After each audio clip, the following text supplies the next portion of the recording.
Brian, since he was a small child, had grown up in the Grand Junction community. His family lived out in the Redlands area, which is a nice upper middle income area of our town.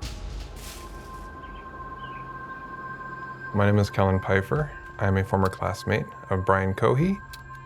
I grew up here in Grand Junction. When I was about 8, we moved up to the Redlands, and that's when I started going to Broadway Elementary, which is where I met Brian. Brian lived in a similar part of the Redlands to me. All the people knew each other.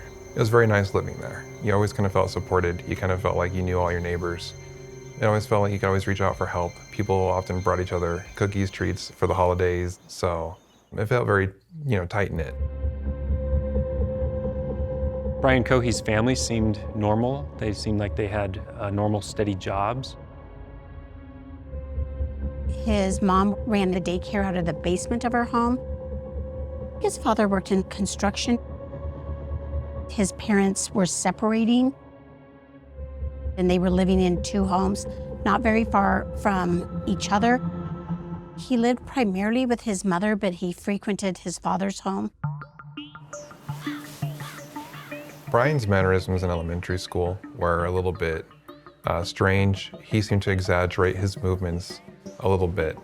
He spoke very loud, oftentimes would over-pronunciate his words. Brian Cohey's mother was reporting that he had mild autism. From the time he was very little, she was reaching out for help, trying to have him assessed and trying to get him the right help. I would definitely say that Brian seemed to lack social awareness. Oftentimes it felt like he didn't necessarily know where bounds were supposed to be, or maybe he felt like pushing on those bounds was the best way to get attention.